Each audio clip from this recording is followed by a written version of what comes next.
लखनऊ में मुख्यमंत्री आवास पहुंचा अमेठी का एक परिवार। बड़ी खबर आपको बता दें कि मुख्यमंत्री आवास पर अमेठी का एक परिवार पहुंचा है।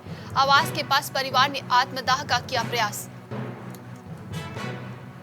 अमेठी का एक परिवार मुख्यमंत्री आवास पर पहुंचा। सीएम आवास पर तैनात पुलिसकर्मियों ने परिवार को रोका।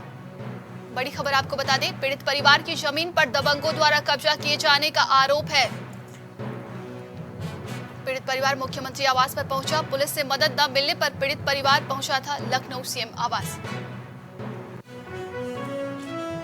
मुख्यमंत्री आवास पहुंचा अमेठी का एक परिवार। आवास के पास परिवार ने आत्मदाह का किया प्रयास। पीड़ित परिवार मुख्यमंत्री आवास पर पहुंचा। सीएम आवास पर तैनात पुलिसकर्मियों ने परिवार को रोका। पीड़ित परिवार की जमीन पर दबंगों द्वारा कब्जा किए जाने का आरोप है। अमेठी का एक पीड़ित परिवार सीएम आवास पर पहुंचा। पुलिस से मदद न मिलने पर पीड़ित परिवार पहुंचा था लखनऊ सीएम आवास। बड़ी खबर आपको बता दें, लखनऊ से है, जहां मुख्यमंत्री आवास पर पहुंचा एक अमेठी का परिवार। पीड़ित परिवार मुख्यमंत्री आवास पर पहुंचा। आवास के पास परिवार ने आत्मदाह का किया प्रयास। पीड़ित परिवार मुख्यमंत्री आवास पर आत्मदाह का प्रयास किया। सीएम आवास पर तैनात पुलिसकर्मियों ने परिवार को रोका। पीड़ित परिवार की जमीन पर दबंगों द्वारा कब्जा किए जाने का आरोप है। पुलिस से मदद न मिलने पर पीड़ित परिवार पहुंचा था लखनऊ सीएम आवास। अमेठी का एक पीड़ित परिवार लखनऊ के सीएम आवास पर पहुंचा। मुख्यमंत्री आवास पर पहुंचा अमेठी का एक परिवार। पीड़ित परिवार ने मुख्यमंत्री आवास के सामने आत्मदाह का प्रयास भी किया।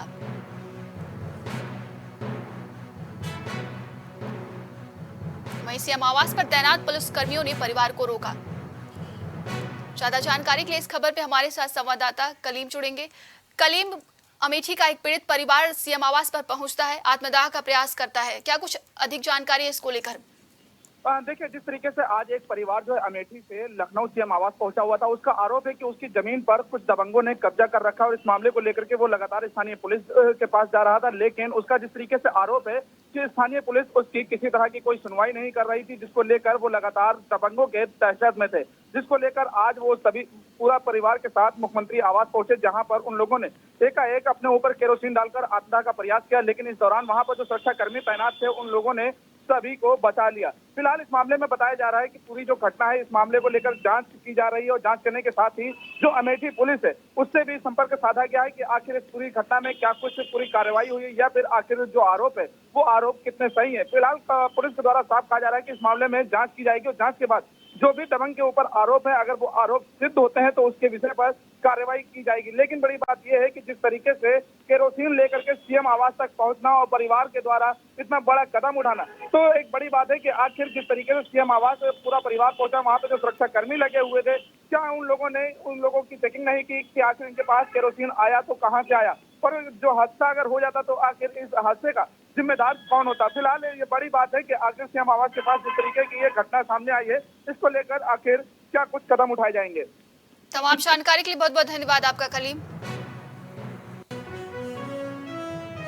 पुलिस की बाइक से वायरलेस सेट उड़ा ले गए चोर। बड़ी खबर लखनऊ से है। जनता की सुरक्षा का दावा करने वाली पुलिस खुद ही महफूज नहीं है। मामले में मंगलवार देर रात एफआईआर दर्ज की गई। खबर लखनऊ से है। पुलिस की बाइक से वायरलेस सेट उड़ा ले गए चोर। जनता की सुरक्षा का दावा करने वाली पुलिस खुद ही महफूज नहीं है।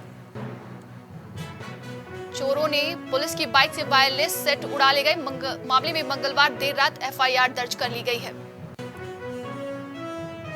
सरकारी जमीन बेचने में 5 पीसीएस फंसे। बड़ी खबर लखनऊ से सामने आ रही है। भटगांव में 110 बीघा सरकारी जमीन भूमाफिया को बेची। 30 कर्मचारियों के नाम भी शामिल हैं इसमें। जांच के बाद जिला प्रशासन ने शासन को भेजे नाम।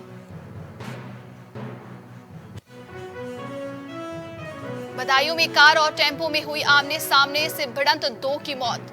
बड़ी खबर बदायूं से सामने आ रही। 2 लोगों की अस्पताल में उपचार के दौरान हुई मौत, 4 लोग हुए घायल।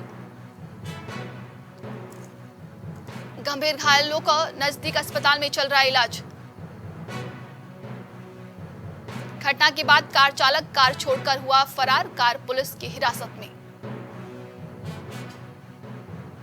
फैजगंज बेहटा थाना क्षेत्र के कस्बा स्थित पेट्रोल पंप के पास ये बड़ा हादसा हुआ है।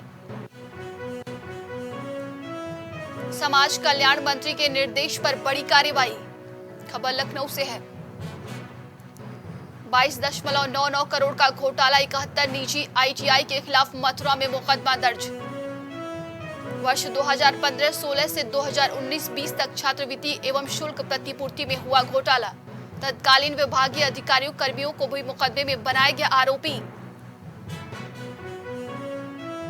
डाटा परीक्षण के दौरान उजागर हुआ खेल। 58 शिक्षण संस्थानों को काली सूची में डाला गया। आरोपी संस्थाओं से घोटाले की धनराशि वसूलेगा विभाग। अतीक अहमद और अशरफ के मर्डर केस से बड़ी खबर सामने आ रही है।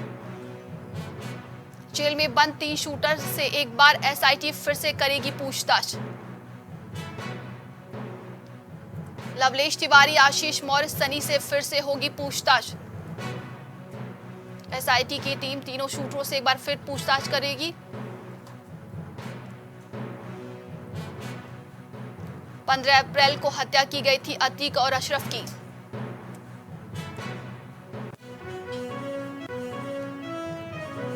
सुल्तानपुर में 2 महीने से जिंदगी और मौत की जंग में हार गई दुष्कर्म पीड़िता।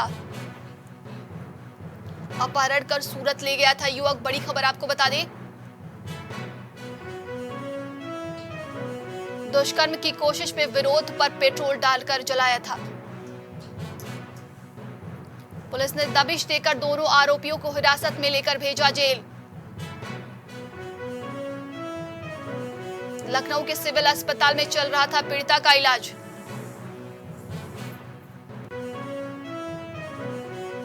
दो महीने से जिंदगी और मौत की जंग में हार गई दुष्कर्म पीड़िता। अपहरण कर सूरत ले गया था युवक। ज्यादा जानकारी के लिए इस खबर पे हमारे साथ संवाददाता सागर जुड़ेंगे। सागर, आखिरकार जिंदगी और मौत से दुष्कर्म पीड़िता आखिर हार ही गई। जी बिल्कुल सही, जाहिर सी बात है। इस जो पीड़िता है इसको अपहरण करके सूरत ले जाया गया था। उसके बाद इसके साथ लगातार दुष्कर्म की हरकतें हो रही थी। दुष्कर्म का विरोध करने पर जो लोग इसका अपहरण करके ले गए थे, उन्होंने जो है इसे पेट्रोल से जला दिया। उसके बाद पेट्रोल से जलाने के बाद इसके परिजनों को उसी व्यक्ति ने सूचित किया जो व्यक्ति जो है अपहरण करके ले गया था। उसके बाद उसके परिजन जो है सूरत पहुंचते हैं। सूरत से उसके बाद सूरत पुलिस के सौजन्य से उसे यहाँ से लखनऊ लाया जाता है। उसके बाद लखनऊ के सिविल अस्पताल में कई दिनों से भर्ती कराया जाता है। तकरीबन बताया ये भी जा रहा था कि 60% से अधिक जो है युवती जल चुकी थी और काफी जिंदगी और मौत की जंग काफी दिनों से लड़ रही थी। इस वजह से उसके परिवार वाले काफी परेशान भी थे और लगातार सिविल अस्पताल में, लखनऊ के सिविल अस्पताल में बहुत बेहतर तरीके से उसका इलाज हो रहा था। तो उसके बाद कुछ संभावना ये थी कि वो जीवित बच सकती है। इस वजह से घर वाले उसे वहां पर ले गए। उसके बाद घर में कुछ बीती रात उसकी तबीयत खराब हो गई और उसने जिंदगी और मौत की जंग वो हार गई। जी, तमाम जानकारी के लिए बहुत बहुत धन्यवाद आपका सागर। आयुष दाखिला घोटाले मामले से जुड़ी बड़ी खबर सामने आ रही है। अब मनी लॉन्ड्रिंग के सुराग तलाशेगी ईडी। सीबीआई के बाद ईडी भी केस दर्ज करने की तैयारी में है। आरोपियों की संपत्ति को जब्त किया जाएगा। बता दें कि हाल ही में हाई कोर्ट ने सीबीआई जांच के आदेश दिए। जल्द ही इस मामले में सीबीआई केस दर्ज करेगी।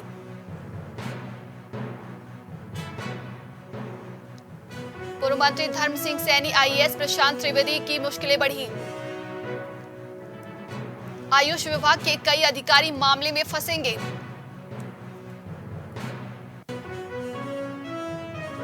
ईडी ने इस मामले में दस्तावेज जुटाना शुरू कर दिए हैं।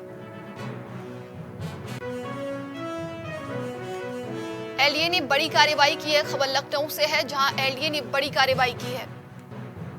मार्कशीट के कागजात न दिखा पाने पर सील किया 3 मंजिलों का बैंकेट हॉल। बड़ी खबर एलडीए की तरफ से। माफिया अतीक अहमद का बेहद करीबी बिल्डर मोहम्मद मुस्लिम का है बैंकेट हॉल। शारदा नगर के रतन खंड में 300 वर्ग मीटर में कराया गया था हॉल का निर्माण। मानचित्र को लेकर कई बार नोटिस देने पर बिल्डर नहीं दिखाए पाए कागजात। हाल के 3 अन्य लोगों पर भी कार्रवाई की जाएगी। एलडीए ने बड़ी कार्रवाई की है। खबर लखनऊ से है। मानचित्र के कागजात न दिखा पाने पर सील किया 3 मंजिला banquet hall. Mafia Atiq Ahmad का बेहद करीबी बिल्डर मोहम्मद मुस्लिम का है बैंकेट हॉल, जिस पर एलडीए ने बड़ी कार्रवाई की है। शारदा नगर के रतन खंड में 300 वर्ग मीटर में कराया गया था हॉल का निर्माण। मानचित्र को लेकर कई बार नोटिस देने पर भी बिल्डर नहीं दिखा पाए कागजात।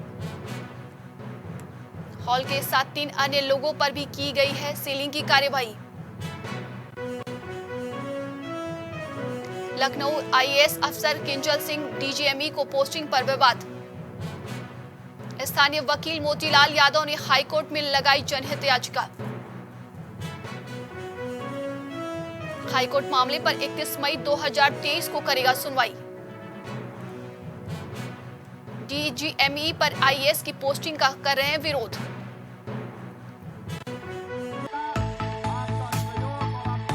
कुछ भाव पुष्प।